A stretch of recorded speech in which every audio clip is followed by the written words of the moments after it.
Good morning students. कल हमने discuss किया था विद्युत धारा। आज हम डिस्कस करेंगे विद्युत धारा घनत्व। तो करते हैं स्टार्ट। विद्युत धारा घनत्व, जिसको इंग्लिश में कहते हैं इलेक्ट्रिक करंट डेंसिटी। जब देखिए, जब विद्युत धारा को हम क्षेत्रफल से रिलेटेड कर देते हैं तो अपने वो जो राशि प्राप्त होती है वो विद्युत धारा घनत्व कहलाती है। और इसको कैसे डिफाइन करते हैं? किसी चालक के किसी बिंदु पर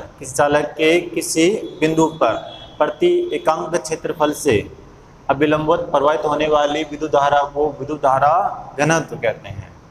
ठीक है, किसी चालक के किसी बिंदु पर प्रति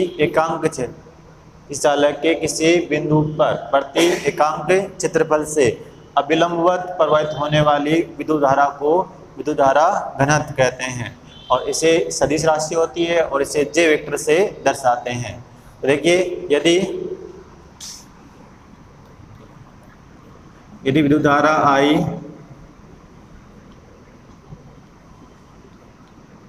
चालक के एक समान अनुप्रस्थ काट ए में एक समान रूप से वितरित है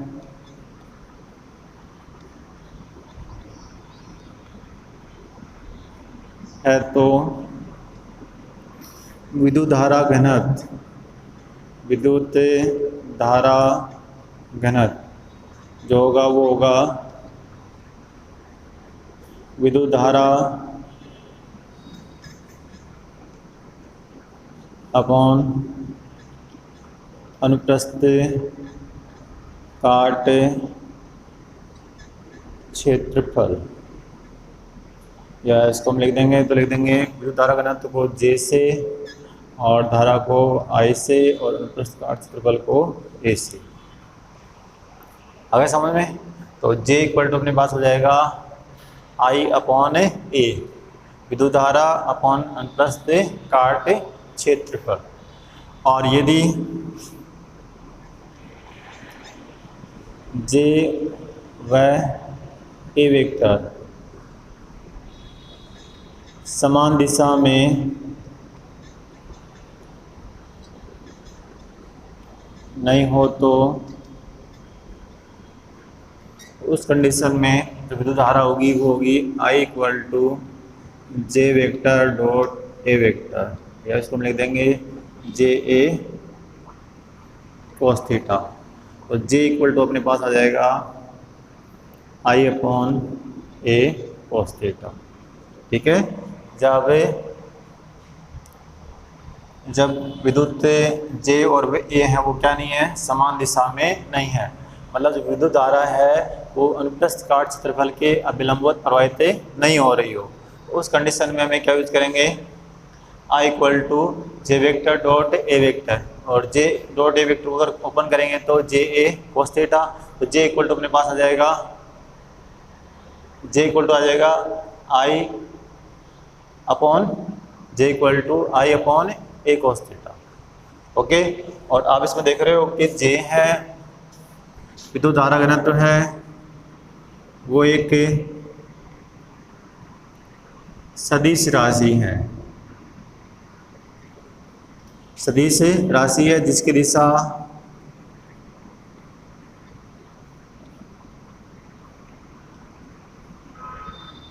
धनावेश के प्रवाह की दिशा में होती है।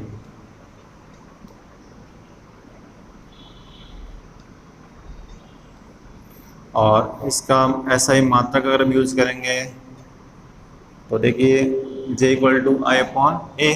तो आई यहाँ पर है, धारा का होगा एम्पियर और क्षेत्रफल का मीटर स्क्वायर। तो ये आ जाएगा एम्पियर पर मीटर स्क्वायर। और इसकी वीमा निकालेंगे। वी में सूत्र वो आएगा एम्पीयर के लिए आ जाएगा ए, और मीटर है तो उसके लिए आ जाएगा एल स्क्वायर। तो इतना आ जाएगा m0 L-2 और T0 और A। ठीक है, ये आ जाएगा इसका V में सूत्र। ओके, नेक्स्ट देखिए, उसमें गति व अपवागति, और उसमें फर्स्ट हम पढ़ेंगे अब उसमें गति। देखिए, जब हमें चालक पर हमें विभवांतर या वोल्टा आरोपित नहीं करते हैं, मतलब जो चालक पर बाह्य विद्युत क्षेत्र आरोपित नहीं करते हैं, तो उसके अंदर जो मुक्त इलेक्ट्रॉन होते हैं वो उसमें ऊर्जा के कारण रैंडमली मोशन करते हैं, यादृच्छिक गति करते हैं, और इन्हें की जो औसत चाल रहती है वो रहती है 10⁵ मीटर पर सेकेंड। ठीक है, और इस गति के दौरान वो क्या करते हैं, चालक के अंदर उपस्थित आयनों से बार बार टक्कर करते हैं, और इनकी गति अनियमित होने के कारण इनका किसी एक नेट दिशा में जो विस्थापन होता है वो शून्य होता है। मेरी बात समझिए आप, एक चालक है,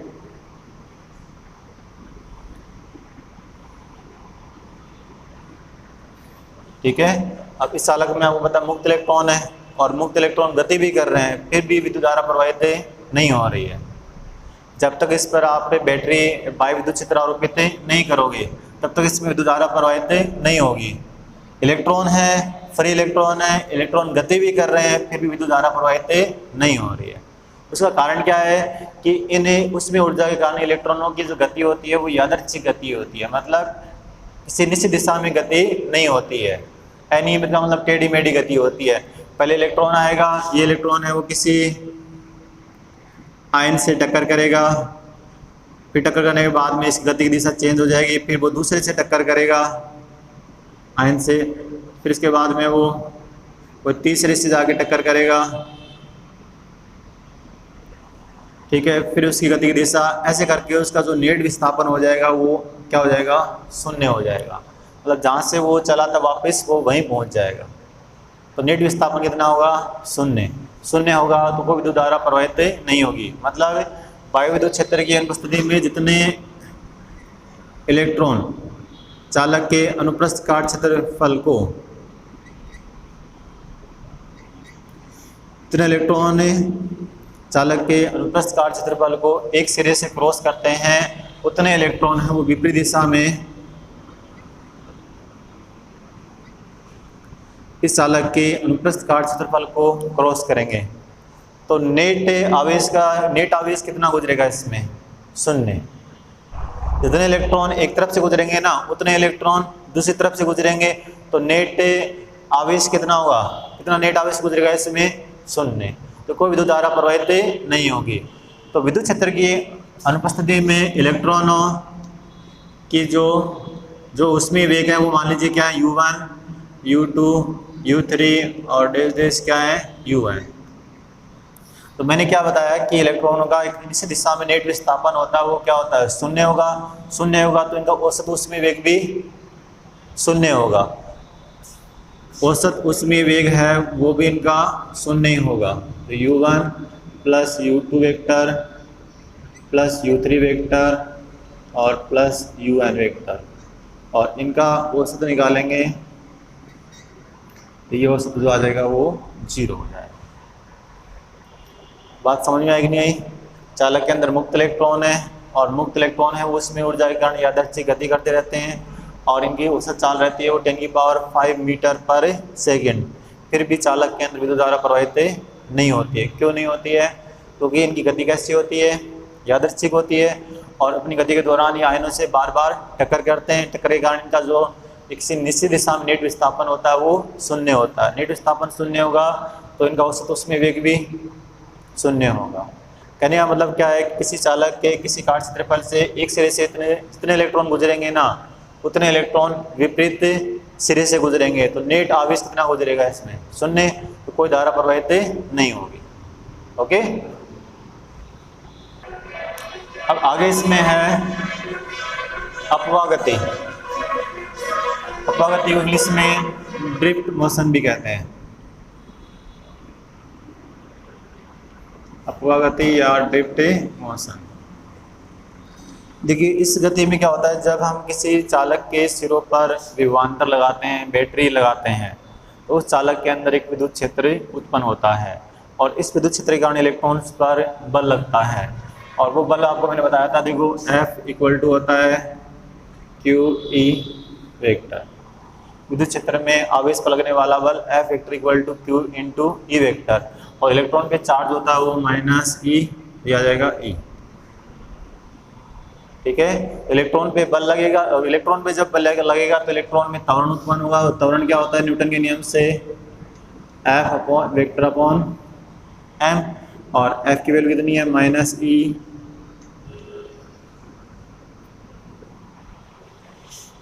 F equal to Q E vector, और इलेक्ट्रॉन पे चार्ज जब वो minus E, Q equal to minus E, A vector equal to F vector upon m। F की वैल्यू पुट कर दें। बात समझ में आ रही है? मतलब इलेक्ट्रॉन है वो विद्युत क्षेत्र के द्वारा क्या होते हैं, त्वरित होते हैं। मतलब इस स्थिति में क्या होता है, जब विद्युत क्षेत्र आरोपित करते हैं तो इलेक्ट्रॉन है वो यादृच्छिक गति के साथ साथ एक नियमित गति भी करते हैं। यादृच्छिक गति के साथ एक नियमित गति भी करते हैं। नियमित गति का मतलब होता है उनका एक निश्चित दिशा में नेट विस्थापन होता है, और उस नेट विस्थापन के कारण क्या प्रवाहित होती है, विद्युत धारा। बात समझ में आएगी नहीं? जैसे मैंने अभी आपको बताया, इलेक्ट्रॉन है उसने किसी आयन से टक्कर की,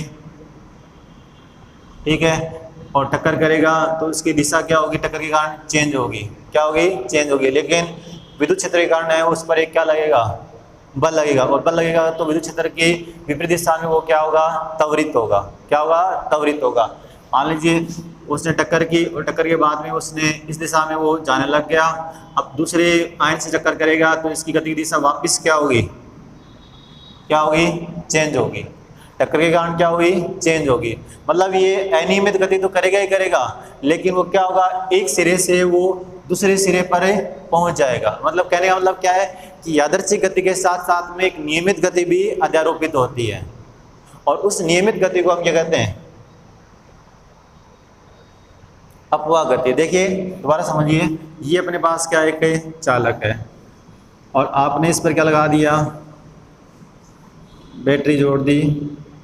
अब बैटरी जोड़ोगे तो इसके अंदर विद्युत क्षेत्र उत्पन्न होगा और इसकी दिशा होगी वो पॉजिटिव टर्मिनल से नेगेटिव टर्मिनल की ओर, ये होगी ना। अब इलेक्ट्रॉन है वो क्या करेंगे,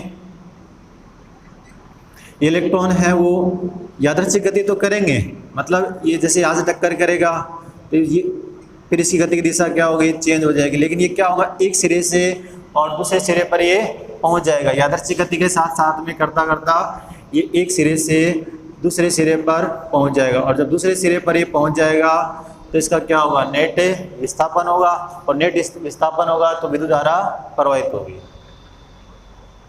बात समझ में आएगी नहीं? जब हम किसी चालक पर विद्युत क्षेत्र क्या करेंगे, आरोपित करेंगे, और विद्युत क्षेत्र आरोपित करेंगे तो इलेक्ट्रॉन क्या करता है, यादृच्छिक गति के साथ साथ में एक नियमित गति भी करता है, और उस नियमित गति की दिशा होती है वो विद्युत क्षेत्र की दिशा के विपरीत होती है, और उस नियमित गति को हम क्या कहते हैं, क्या कहते हैं, अपवाह गति। अभी बात समझ में? विद्युत क्षेत्र की अनुपस्थिति में जो गति होती है वो तो कौन सी है, उसमें गति, और जब विद्युत क्षेत्र आरोपित करते हैं तो उस कंडीशन में जो गति होती है वो उसकी अपवाह गति। क्लियर?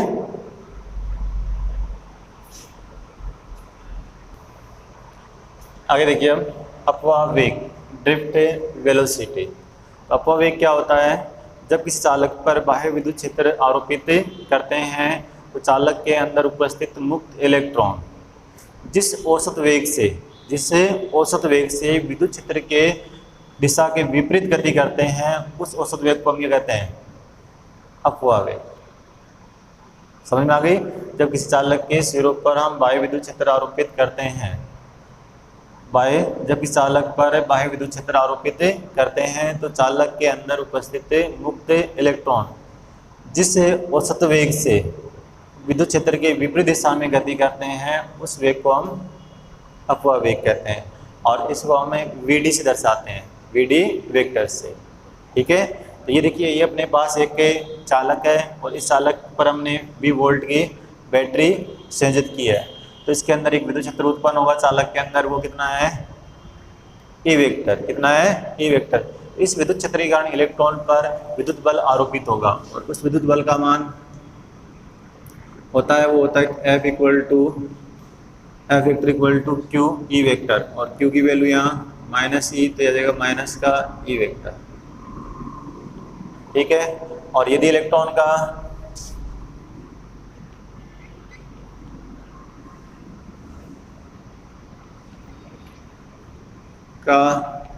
द्रव्यमान m है तो इलेक्ट्रॉन का त्वरण वो होगा न्यूटन के नियम से A equal to F vector upon m, और F की वैल्यू आपको पता है minus e vector upon m। Question second. ठीक है। और ये त्वरण है वो इलेक्ट्रॉन के वेग में परिवर्तन करता है, और इस त्वरण का मान दो टक्करों के मध्य नियत रहता है। दो टक्करों के मध्य नियत रहता है। देखिए समझिए इसको।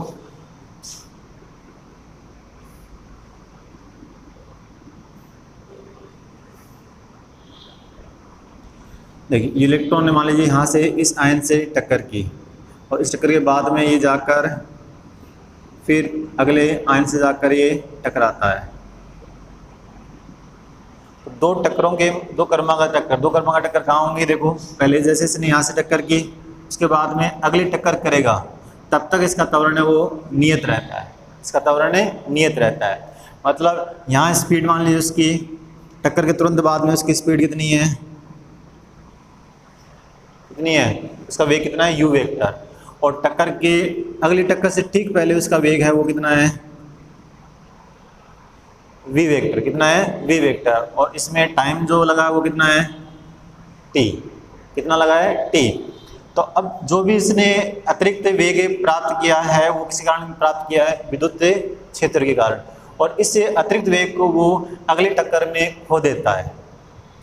यहाँ उसका वेग कितना था, u, और वो क्या करेगा, विद्युत क्षेत्र के कारण उसने अतिरिक्त वेग, जो भी अतिरिक्त वेग प्राप्त करेगा वो अगली टक्कर में क्या कर देगा, इसको खो देगा, और वापस वो उसमें वेग से क्या करने लग जाएगा, गति करेगा। फिर वापस वो जाके क्या होगा, यहाँ उसकी कितनी है, u है ना, तो यहाँ वापस उसका वेग क्या जाएगा, u आ जाएगा।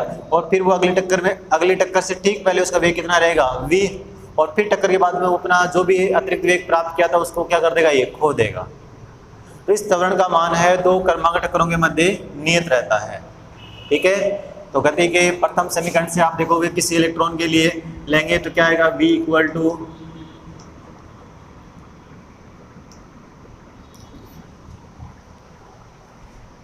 किसी इलेक्ट्रॉन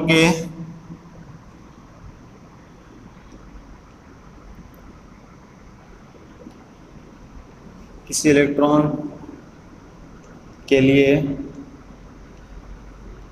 गति के प्रथम समीकरण से।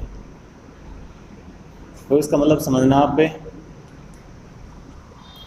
u वेक्टर क्या है, टक्कर के ठीक बाद उसका वेग वो कितना है, u वेक्टर। और अगली टक्कर से ठीक पहले उसका वेग कितना है, v वेक्टर।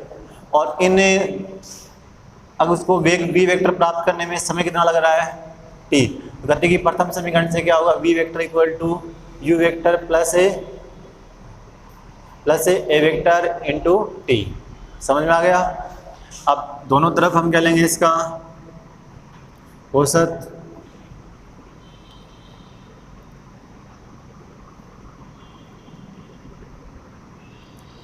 दोनों तरफ से औसत लेने पर, अब दोनों तरफ से औसत लेंगे,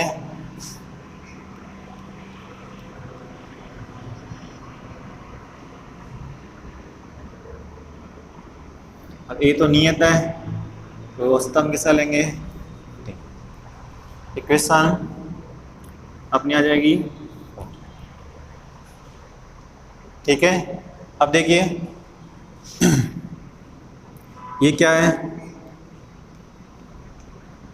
ये किसके इक्वल होगा? वी डी वेक्टर के। वी डी वेक्टर क्या है? विद्युत क्षेत्र की उपस्थिति में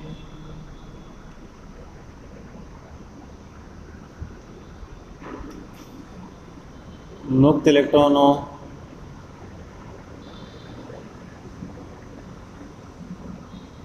द्वारा प्राप्त वेगों का औसत मान।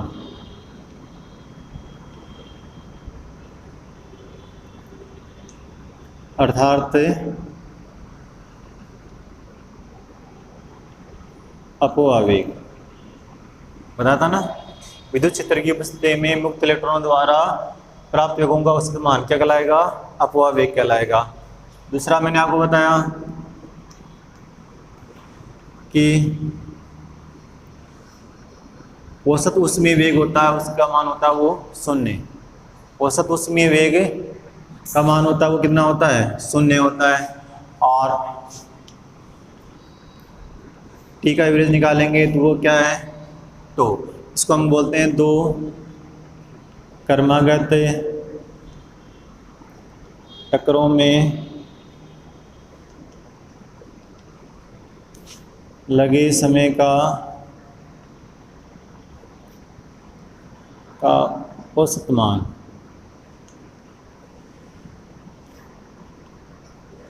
जिससे हम क्या कहते हैं? विश्रांति काल। क्या कहते हैं? विश्रांति काल। दो क्रमागत टक्करों में लगे समय का औसत मान, इसको हम कहते हैं विश्रांति काल। एक इलेक्ट्रॉन, किसी इलेक्ट्रॉन को टाइम कम लगेगा, किसी को टक्कर में टाइम ज़्यादा लगेगा, तो हम इसका क्या ले लेते हैं? औसत। क्या ले लेते हैं? औसत। तो औसत को हम किस लिख रहे हैं यहाँ? टो से। तो दो क्रमागत टक्करों में लगे समय का औसत मान क्या कहलाता है? किसी इलेक्ट्रॉन की स्पीड ज़्यादा होगी तो उसको टक्कर में टाइम क्या लगेगा? कम लगेगा। किसी इलेक्ट्रॉन की स्पीड कम है तो उसको टक्कर में टाइम क्या लगेगा? ज़्यादा लगेगा। तो हम सबका क्या ले लेते हैं? औसत। ठीक है, तो ये वैल्यू पुट कर देंगे अपने पास से। ये मैंने आपको बताया था कि विद्युत क्षेत्र की उपस्थिति में मुक्त इलेक्ट्रॉनों द्वारा प्राप्त वेगों का औसत मान, उसका अपवावेग कहलाता है। ये आ जाएगा वी डी वेक्टर। और ये मैंने आपको बताया कि औसत ऊष्मीय वेग होता है वो कितना होता है? 0। तो ये 0 पुट कर देंगे। ए की वैल्यू आपको पता ही है, -e m, और इसकी आ जाएगी तो अपने पास आ जाएगा V D vector equal to -e vector upon m into टो। यह आ जाएगा फाइनल फॉर्मूला अपने पास। और ये क्वेश्चन नंबर 5 क्लियर हो गया। तो यहाँ पर जो आप देख रहे हो कि यहाँ माइनस चिन्ह है, वो क्या दर्शा रहा है कि अपवावेग की दिशा है वो विद्युत क्षेत्र की दिशा के विपरीत है। आप देखो विद्युत क्षेत्र है वो कहाँ है? पॉजिटिव से नेगेटिव टर्मिनल की ओर, और अपवावेग की दिशा है वो इसके जस्ट क्या है? अपोजिट। और परिमाण लेंगे तो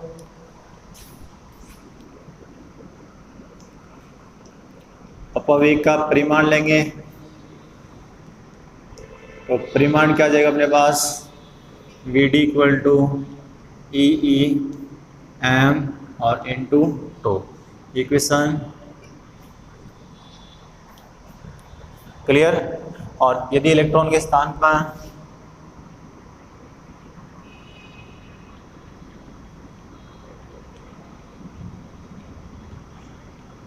पर आवेश Q हो तो इसको हम लिख देंगे V D equal to Q E और M into tau. Equation number 7 clear. ये था आपको वेग याद रखना है इसको formula. V D equal to बहुत काम आएगा, V D equal to E small E capital E upon M into to.